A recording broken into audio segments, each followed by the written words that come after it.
même si tu vis dans la pauvreté, il y a des gens qui ont une connaissance, la connaissance de leur vie familiale, la connaissance de leur savoir qu'ils ont, puis qu'ils ne peuvent pas partager parfois dans la société avec, avec d'autres gens. Au Québec et partout ailleurs, les personnes en situation de pauvreté savent mieux que quiconque ce que sont des conditions de vie difficiles, l'exclusion et le combat quotidien pour s'en sortir. Pourtant, on leur demande trop rarement leur avis lorsqu'il s'agit de mettre sur pied des programmes de lutte contre la pauvreté ou pour participer aux décisions qui nous concernent tous. Depuis plus de 50 ans et sur les 5 continents, le mouvement ATD Quart Monde rassemble des citoyens de tous milieux afin de penser et agir ensemble pour changer le monde en n'oubliant personne. Une de nos actions pour mener ce combat collectif est l'Université populaire Quart Monde. C'est un lieu où il n'y a pas de choses pas correctes. C'est bon, c'est tout bon ce que les gens ont apporté de leur façon à eux. Peu importe tes connaissances, tu viens partager avec nous autres un sujet. On pense que tu n'as rien à dire, mais tu as quelque chose à dire, tu sais. Ça peut être des gens dans la moyenne, ça peut être des gens qui sont aisés, ça peut être des personnes en situation de pauvreté, c'est-à-dire des gens qui travaillent au salaire minimum, des assistés sociaux, des chômeurs, des travailleurs, des retraités. En tout cas, il y a beaucoup de monde qui peut travailler là-dedans. On parle des femmes, on parle de la pauvreté, on parle de l'environnement, c'est toutes sortes de sujets intéressants. C'est une place que tu peux jaser, tu es à l'aise, puis que tu peux apprendre. Tu apprends des choses que des fois tu n'as jamais entendues. Tu sais, quand tu es dans un métier de piscine, tu attends parler de quoi? Il y a des piscines. Tu n'entends pas parler d'autre chose, non? C'est ça que je dis, quand tu as un autre métier de garage, là, tu entends parler rien que du monde qui est dans le garage. Tu sais.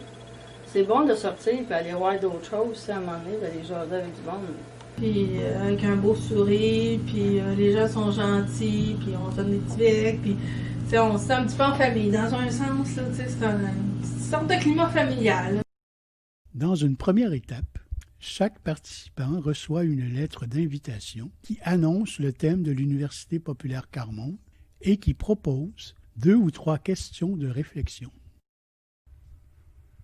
Quelques jours plus tard, les groupes locaux et les organismes partenaires se réunissent pour répondre aux questions pour construire une réflexion collective à partir de l'expérience de chacun.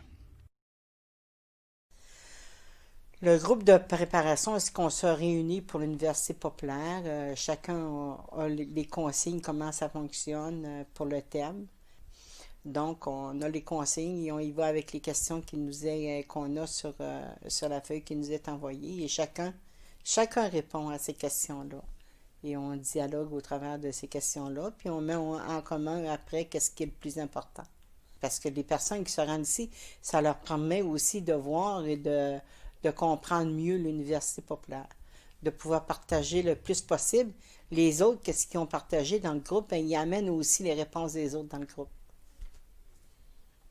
Plus de 100 personnes participent à cette étape dans une dizaine de groupes, à Rouyn-Noranda, Joliette, Thetford Mines, Sherbrooke, Chicoutimi, Saint-Jean-sur-Richelieu et Montréal.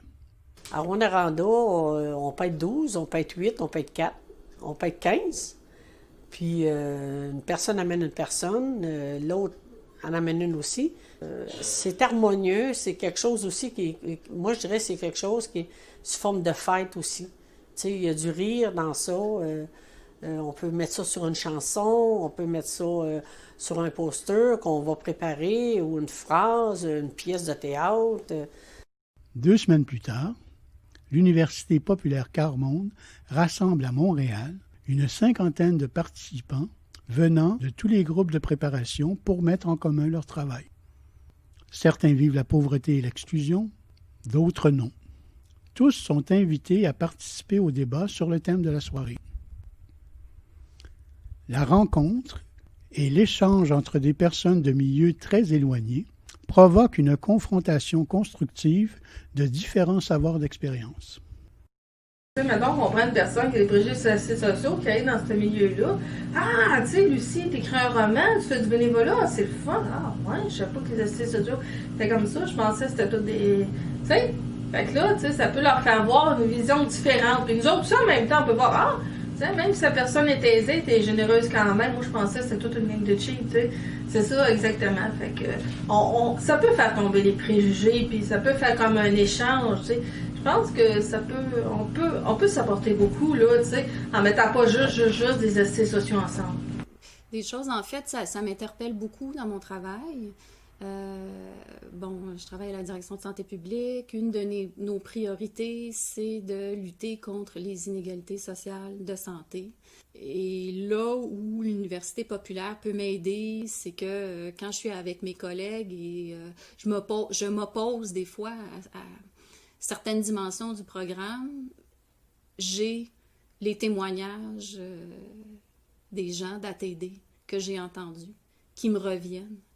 Et je suis capable de défendre mon point, pas juste en citant des auteurs d'articles, mais en amenant des histoires très, très concrètes qui font la démonstration qu'il faut penser nos choses autrement. C'est important qu'on se parle exactement pour que ça s'améliore un peu. C'est dans le monde aussi. Là. Si les riches se mettraient tous à parler aux pauvres, ça serait vraiment différent. Hein? Le monde, ça s'accorde pas, ça chicane.